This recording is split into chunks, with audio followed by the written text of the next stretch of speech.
दोस्तों, कुछ कहानियां होती हैं जो सुनने के बाद आपकी नींद उड़ा देती हैं। आज मैं आपको एक ऐसी ही कहानी सुनाने जा रहा हूं जो राज और विजय नाम के दो दोस्तों के साथ हुई थी। ये कहानी है सोनपुरा गांव की, जहां जाने वाले या तो पागल हो जाते हैं या फिर कभी वापस नहीं आते। एक ऐसी जगह जिसका नाम सुनते ही लोगों की रूह कांप जाती है। राज और विजय बचपन के दोस्त थे। स्कूल के दिनों से ही दोनों को रहस्यमय जगहों की खोज करना बहुत पसंद था। छुट्टियों में जब बाकी बच्चे घर में बैठकर गेम्स खेलते थे, ये दोनों निकल पड़ते थे अजीबोगरीब जगहों की तलाश में। पुराने किले, भूतिया बंगले, वीरान इमारतें, टूटे हुए मंदिर, जहां भी कोई डरावनी कहानी सुनते, वहां जाकर सच्चाई जानने की कोशिश करते। उनका मानना था कि ज्यादातर भूत प्रेत की कहानियां सिर्फ अंधविश्वास हैं, लेकिन इस बार जो हुआ वो उनकी जिंदगी का सबसे डरावना अनुभव बनने वाला था। एक ऐसा अनुभव जो उनकी सोच को हमेशा के लिए बदल देने वाला था। राज हमेशा से फियरलेस टाइप का था। जो भी चैलेंज आता, सबसे पहले वही हाथ उठाता था। उसका कहना था कि डर सिर्फ माइंड में होता है। वहीं विजय थोड़ा कॉशियस था, लेकिन राज की फ्रेंडशिप में वो भी हर एडवेंचर के लिए तैयार रहता था। दोनों की जोड़ी फेमस थी अपने कॉलेज में। प्रोफेसर्स भी जानते थे कि अगर कहीं कोई अनयूजुअल एक्टिविटी हो रही है तो जरूर राज और विजय का हाथ हो। एक दिन विजय अपने दादाजी के पुराने सामान में से एक डायरी मिली। उसके दादाजी का रिसेंट में निधन हुआ था और घर की सफाई के दौरान ये डायरी एक पुराने ट्रंक से निकली थी। पन्ने पीले पड़ चुके थे, स्याही धुंधली हो गई थी और कई जगह पेजेस इतने पुराने हो गए थे कि छूने से टूटने लगते थे। लेकिन जब उसने उसे पढ़ा तो उसकी रूह कांप गई। डायरी में लिखा था कि सोनपुरा गांव के बारे में। ये गांव 25 साल पहले एक ही रात में खाली हो गया था। जो भी उस गांव में रात रुक गया वो या तो पागल हो गया या फिर कभी वापस नहीं आया। डायरी के पेजेस पलटते जाना जैसे किसी हॉरर मूवी देखने जैसा था। हर पेज पर कुछ ना कुछ अजीब बात लिखी थी। कहीं लिखा था कि गांव में अजीब आवाजें आती हैं, कहीं लिखा था कि वहां के एनिमल्स भी गायब हो गए थे। एक पेज पर लिखा था कि गांव के वेल्स का पानी एक रात में लाल हो गया था। लेकिन सबसे डरावनी बात यह थी कि जो भी इन सब चीजों को देखने गया वो या तो पागल होकर वापस आया या फिर कभी वापस नहीं आया। डायरी के आखिरी पन्ने पर एक चेतावनी लिखी थी, और यह चेतावनी जैसे किसी ने अपने खून से लिखी हो। अक्षर इतने गहरे थे कि लगता था जैसे किसी ने बहुत जोर से, बहुत डर के साथ लिखा हो। अगर कोई ये पढ़ रहा है तो उस गांव में सूरज ढलने के बाद मत जाना, क्योंकि वहां रात नहीं होती, वहां कुछ जाग जाता है। जो चीज वहां जागती है वो इंसानों को देखकर खुश होती है, वो उन्हें अपने साथ रखना चाहती है। विजय ने तुरंत राज को फोन किया। उसकी आवाज में एक्साइटमेंट भी थी और डर भी। यार राज, तुझे एक बात बताता हूं। मेरे दादाजी की डायरी में एक गांव के बारे में लिखा है, सोनपुरा। वहां कुछ अजीब हुआ था 25 साल पहले। पूरा गांव एक ही रात में खाली हो गया था। राज हमेशा की तरह उत्साहित हो गया। उसकी आवाज में वो फेमिलियर एक्साइटमेंट थी जो हमेशा नए एडवेंचर सुनकर आती थी। अरे वाह, ये तो बहुत इंटरेस्टिंग लग रहा है। फिर तो चलना ही पड़ेगा। कब चलते हैं? इस वीकेंड ही प्लान करते हैं। लेकिन राज, डायरी में लिखा है कि वहां रात में नहीं रुकना चाहिए। बहुत स्कैरी वार्निंग्स हैं। लगता है जैसे कुछ सच में बहुत बुरा हुआ हो वहां। अरे यार, ये सब अंधविश्वास है। पुराने जमाने में लोग हर बात को गोस्ट स्पिरिट से जोड़ देते थे। हो सकता है कोई नेचुरल डिजास्टर आया हो या फिर कोई डिजीज फैली हो। चल कल ही निकलते हैं, एक बार देखकर आते हैं कि एक्चुअली में क्या है वहां पर। विजय को अभी भी डाउट्स थे, लेकिन राज का कॉन्फिडेंस देखकर उसका डर कम हो गया। ठीक है यार, लेकिन हम दिन में ही जाएंगे और शाम से पहले वापस आ जाएंगे। रात वहां नहीं रुकेंगे। हाँ हाँ, जैसा तू कहेगा, लेकिन पहले प्रॉपरली रिसर्च करते हैं। इंटरनेट पर भी चेक करते हैं कि कहीं कुछ इन्फॉर्मेशन मिलती है या नहीं। अगले दिन सुबह दोनों दोस्त अपनी बाइक लेकर सोनपुरा की तरफ निकल पड़े। उन्होंने पूरी प्रिपरेशन की थी। Water bottles, snacks, first aid kit, torch और फोन में फुल चार्ज। जीपीएस में सोनपुरा डाला था और रूट भी प्लान किया था। लेकिन जैसे ही शहर से निकले, अजीब चीजें होने लगीं। पहले तो सब नॉर्मल लग रहा था। हाईवे पर ट्रैफिक भी नॉर्मल थी, वेदर भी अच्छा था। लेकिन जैसे जैसे वे अपनी डेस्टिनेशन के पास पहुंचते गए, एनवायरनमेंट बदलने लगा। 5 किलोमीटर पहले ही उनका नेटवर्क गायब हो गया। जीपीएस की स्क्रीन पर नो सिग्नल शो होने लगा। अजीब बात यह थी कि रास्ता भी अचानक से बदल गया था। जो रास्ता गूगल मैप्स पर साफ और प्रॉपर दिख रही थी, वो अब टूटी फूटी और जंगली लताओं से भरी हुई थी। यार राज, मुझे लग रहा है हमें वापस चले जाना चाहिए, विजय ने कहा। उसकी आवाज में वरी साफ सुनाई दे रही थी। अरे यार, अभी तो शुरुआत है, हो सकता है यहां नेटवर्क प्रॉब्लम हो। थोड़ा और आगे चलते हैं, देखते हैं कि रोड कैसी है। लेकिन रोड और भी बुरी होती जा रही थी। जो पहले कंक्रीट रोड थी वो अब कच्ची मिट्टी की हो गई थी। दोनों तरफ जंगल था और ट्रीज इतने घने थे कि दिन में भी अंधेरा लग रहा था। बर्ड्स की आवाजें भी बंद हो गई थीं। एक अजीब सा साइलेंस था जो बहुत अनकंफर्टेबल लग रहा था। रास्ता और भी घना होता जा रहा था। पेड़ों की शाखाएं इतनी घनी थीं कि दिन में भी अंधेरा लग रहा था। हवा में एक अजीब सी स्मेल थी, जैसे कुछ सड़ रहा हो। टेम्परेचर भी अचानक से ड्रॉप हो गया था, जबकि बाहर धूप निकली हुई थी। अचानक उन्हें एक बूढ़ा आदमी दिखा जो रास्ते के किनारे खड़ा था। वो बहुत पुराने कपड़े पहने हुए था और उसकी आंखें अजीब तरीके से चमक रही थीं, जैसे वो कोई नॉर्मल इंसान ना हो। उसके बाल बिल्कुल सफ़ेद थे और चेहरे पर डीप रिंकल्स थीं। लेकिन सबसे अजीब बात यह थी कि इतनी गर्मी में भी उसके कपड़े बिल्कुल सूखे थे, जबकि राज और विजय पसीने से तरबतर हो रहे थे। बेटा, कहाँ जा रहे हो? बूढ़े ने पूछा। उसकी आवाज़ में एक अजीब सी अर्जेंसी थी। अंकल, हम सोनपुरा गांव जा रहे हैं। क्या आप बता सकते हैं कि वो कितनी दूर है? बूढ़े की आंखों में अचानक से डर की चमक आ गई।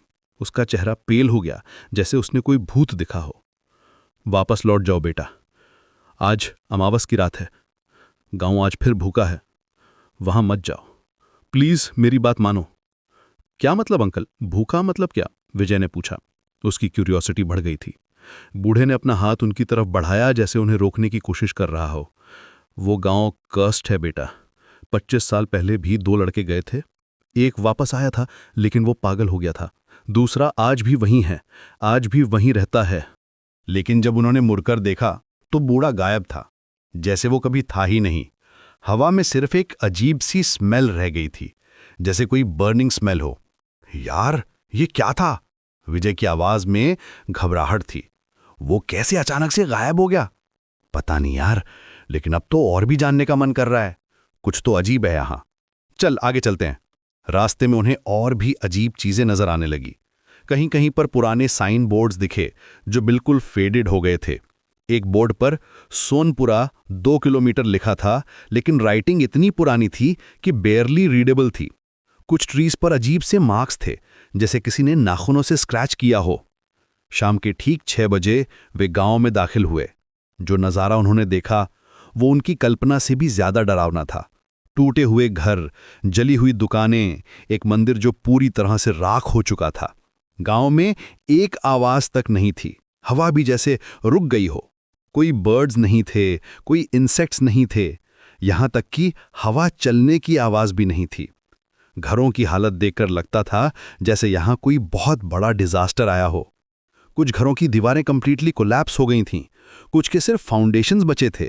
विंडोज के शीशे टूटे हुए थे, डोर्स अपनी हिंजेस से लटक रहे थे। सड़कों पर ग्रास उगाई थी और कहीं कहीं छोटे ट्रीज भी निकल आए थे।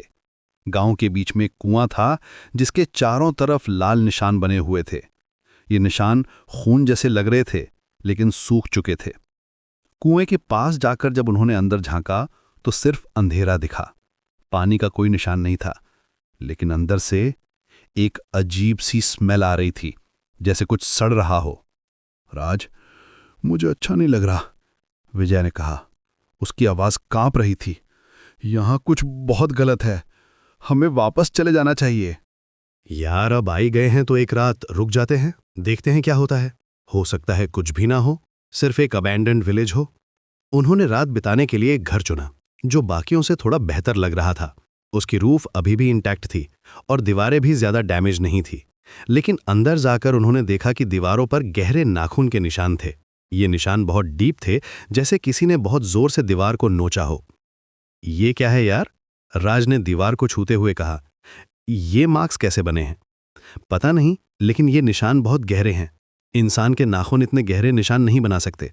और देखो, ये मार्क्स कितने सिस्टमैटिक हैं, जैसे कोई बहुत डेस्परेटली कुछ करने की कोशिश कर रहा था। घर के अंदर फर्नीचर के नाम पर सिर्फ कुछ टूटी हुई चेयर्स थीं। फ्लोर पर डस्ट की थिक लेयर जमी हुई थी। विंडोज पर स्पाइडर वेब्स थे, लेकिन अजीब बात यह थी कि कोई स्पाइडर्स नजर नहीं आ रहे थे। वॉल्स पर कुछ ओल्ड फोटोग्राफ्स लगी हुई थीं, लेकिन सभी के फेसेस स्क्रैच हो गए थे। रात के 8 बजे अचानक से एक घंटी की आवाज आई, टन टन टन। आवाज बहुत क्लियर थी, जैसे कोई टेम्पल बेल बज रहा हो। लेकिन अजीब बात यह थी कि गांव में कोई मंदिर था ही नहीं। सब कुछ जल चुका था, फिर ये बेल की आवाज कहाँ से आ रही थी? ये घंटी कहाँ से आ रही है? विजय ने पूछा। उसकी आवाज में पैनिक था। पता नहीं यार, लेकिन आवाज बहुत साफ आ रही है। लगता है जैसे कोई नियर बाई में बेल बजा रहा हो। उन्होंने विंडो से बाहर देखा, लेकिन कुछ भी नजर नहीं आया।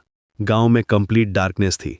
कोई लाइट्स नहीं थी, कोई मूवमेंट नहीं थी, लेकिन बेल की आवाज कंटिन्यू आ रही थी, जैसे कोई पैटर्न में बजा रहा हो। घंटी की आवाज रुक गई तो गांव फिर से सन्नाटे में डूब गया। एक अजीब सी ठंडक हवा में थी जो हड्डियों तक को कंपा देती थी। टेम्परेचर अचानक से बहुत ड्रॉप हो गया था, जैसे कोई एसी चला दिया हो। रात के 10 बजे उन्होंने खाना खाया और सोने की तैयारी की, लेकिन नींद कहाँ आनी थी। एनवायरनमेंट इतना क्रीपी था कि आंखें बंद करना भी मुश्किल लग रहा था।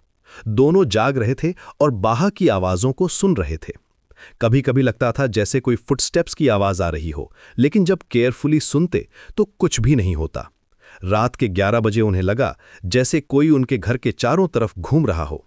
फुटस्टेप्स की आवाज साफ आ रही थी, लेकिन जब विंडो से देखते तो कुछ भी नजर नहीं आता। ये फुटस्टेप्स स्लो थीं, जैसे कोई बहुत केयरफुली चल रहा हो। रात के 12 बजे अचानक से दरवाजा हिलने लगा, धड़ धड़ धड़, जैसे कोई बाहर से जोर से धक्का मार रहा हो। आवाज इतनी लाउड थी कि पूरा घर हिल रहा था। डोर हैंडल भी हिल रहा था, जैसे कोई अंदर आने की कोशिश कर रहा हो। कौन है बाहर? राज ने आवाज लगाई। उसकी आवाज में भी अब डर साफ सुनाई दे रहा था। कोई जवाब नहीं आया, लेकिन दरवाजा हिलता रहा। आवाज और भी तेज हो गई, जैसे कोई बहुत जोर से अंदर आने की कोशिश कर रहा हो। राज ने हिम्मत करके दरवाजा खोला।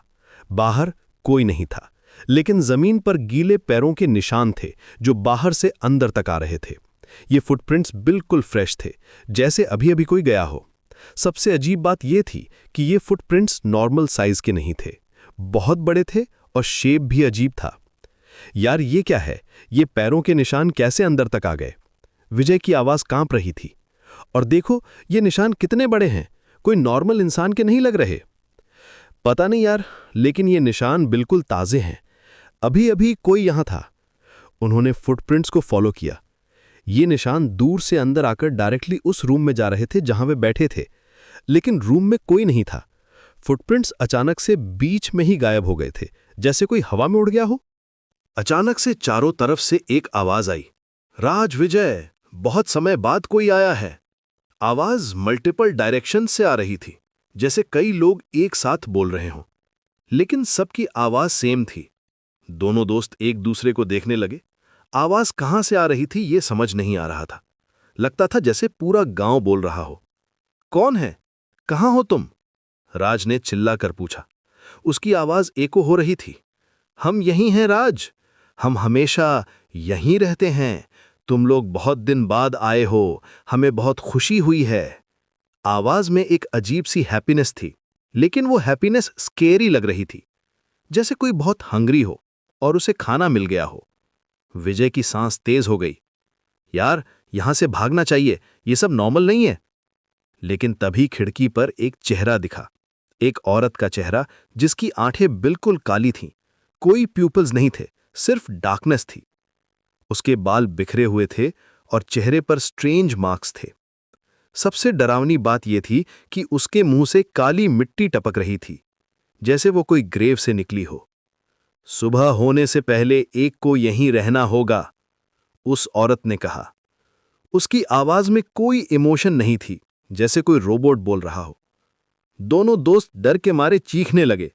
वे तुरंत घर से बाहर निकले और भागने लगे, लेकिन जब वे गांव के बाहर पहुंचे तो देखा कि रास्ता गायब था।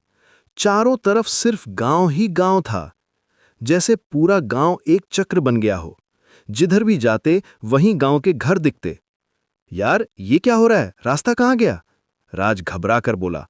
हम यहां से कैसे निकलेंगे? पता नहीं यार, लेकिन हम फंस गए हैं। ये कोई नॉर्मल प्लेस नहीं है। उन्होंने कई डायरेक्शंस में जाने की कोशिश की, लेकिन हर तरफ सेम गांव था, जैसे कोई मजे हो जिसका कोई एग्जिट न हो। टाइम भी जैसे रुक गया हो, उनकी वॉचेस भी काम नहीं कर रही थीं। तभी पीछे से एक और आवाज आई। 25 साल पहले भी 2 दोस्त आए थे, एक भाग गया, एक आज भी यहां है, वो अभी भी यहीं रहता है। अब तुम लोगों की बारी है। आवाज बहुत पास से आ रही थी, जैसे कोई उनके कान में बोल रहा हो, लेकिन जब मुड़कर देखा तो कोई नहीं था। विजय अचानक से चीखा, राज, मेरे पीछे कोई खड़ा है। और यहीं पर हमारी कहानी का पहला हिस्सा खत्म होता है। क्या राज और विजय इस डरावने गांव से बच पाएंगे? कौन है वो जो विजय के पीछे खड़ा है? और क्या सच में 25 साल पहले भी कुछ ऐसा ही हुआ था? दोस्तों, सोनपुरा की ये कहानी अभी शुरू हुई है। इस गांव के राज क्या है? क्यों यहां आने वाले लोग गायब हो जाते हैं? और सबसे बड़ी बात, क्या राज और विजय की दोस्ती इस डरावनी रात को झेल पाएगी? ये सब जानने के लिए आपको इंतजार करना होगा अगले हिस्से का। लेकिन एक बात याद रखिएगा, कुछ जगहें होती हैं जहां इंसान को नहीं जाना चाहिए।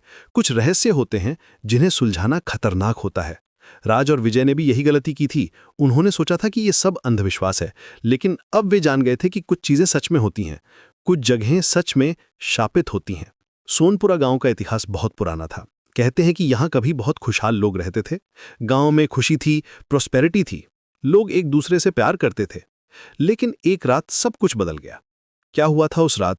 किसने इस गांव को शापित किया था? कुछ लोग कहते हैं कि यहां कोई बहुत बड़ा अन्याय हुआ था। कोई इनोसेंट को मारा गया था और उसकी आत्मा ने पूरे गांव को कर्स दे दिया था। कुछ लोग कहते हैं कि यहां कोई डार्क मैजिक की गई थी, कोई इविल स्पिरिट को बुलाया गया था। लेकिन सच क्या था, ये कोई नहीं जानता था। सिर्फ इतना पता था कि 25 साल पहले एक रात में पूरा गांव खाली हो गया था। कुछ लोग कहते थे कि सभी विलेजर्स एक साथ गायब हो गए थे। कुछ कहते थे कि वे सब पागल हो गए थे। डायरी में जो चेतावनी लिखी थी वो सिर्फ एक कहानी नहीं थी, वो एक सच्चाई थी जिसे किसी ने अपने खून से लिखा था। जिसने भी वो डायरी लिखी थी वो चाहता था कि कोई और इस गलती को न दोहराए। वो चाहता था कि कोई और इस कर्स्ड प्लेस पर न जाए। लेकिन राज और विजय की जिज्ञासा उन्हें यहां तक ले आई थी और अब वे फंस गए थे। एक ऐसी जगह जहां से निकलना नामुमकिन लगता था। एक ऐसी जगह जो अपने विजिटर्स को जाने नहीं देती थी। गांव की हर दीवार, हर पत्थर, हर कोना किसी न किसी डरावनी कहानी को छुपाए हुए था। वो लाल निशान कुएं के पास, वो जली हुई इमारतें, वो गहरे नाखून के निशान, सब कुछ एक ही कहानी कह रहा था। यहां कुछ बहुत बुरा हुआ था, कुछ ऐसा जिसे भुलाया नहीं जा सकता था। और अब राज और विजय उसी कहानी का हिस्सा बनने जा रहे थे। वो औरत जो खिड़की पर दिखी थी, उसकी काली आंखें और मुंह से टपकती काली मिट्टी, ये सब क्या था? क्या वो कोई घोस्ट थी या कुछ और भी डरावना? सुबह होने से पहले एक को यहीं रहना होगा। इस वाक्य का क्या मतलब था? क्या सच में उनमें से किसी एक को यहां रहना पड़ेगा? और अगर ऐसा होगा तो कौन रहेगा, राज या विजय? दोस्ती का ये टेस्ट बहुत क्रूअल था। दो फ्रेंड्स जो बचपन से साथ थे, अब उन्हें एक ऐसी सिचुएशन का सामना करना पड़ रहा था जहां शायद उनमें से एक को दूसरे को छोड़कर जाना पड़े। और सबसे डरावनी बात यह थी कि विजय के पीछे कोई खड़ा था। कौन था वो? क्या वो वही था जो 25 साल पहले यहां रह गया था? क्या वो अभी भी यहां रहता था? और क्या वो चाहता था कि राज और विजय भी उसके साथ रह जाएं? दोस्तों, ये कहानी सिर्फ एक कहानी नहीं है, ये एक चेतावनी है, एक सबक है कि कुछ चीजों को छेड़ना नहीं चाहिए, कुछ जगहों पे नहीं जाना चाहिए, कुछ रहस्यों को रहस्य ही रहने देना चाहिए। राज और विजय की तरह हम सभी के अंदर जिज्ञासा होती है, हम सभी रहस्यों को सुलझाना चाहते हैं, हम सभी एडवेंचर चाहते हैं। लेकिन कभी कभी ये जिज्ञासा हमें मुसीबत में डाल देती है। कभी कभी कुछ डोर्स को खोलना डेंजरस होता है। सोनपुरा गांव का रहस्य अभी भी बना हुआ है। राज और विजय का क्या होगा, ये अभी भी एक सवाल है।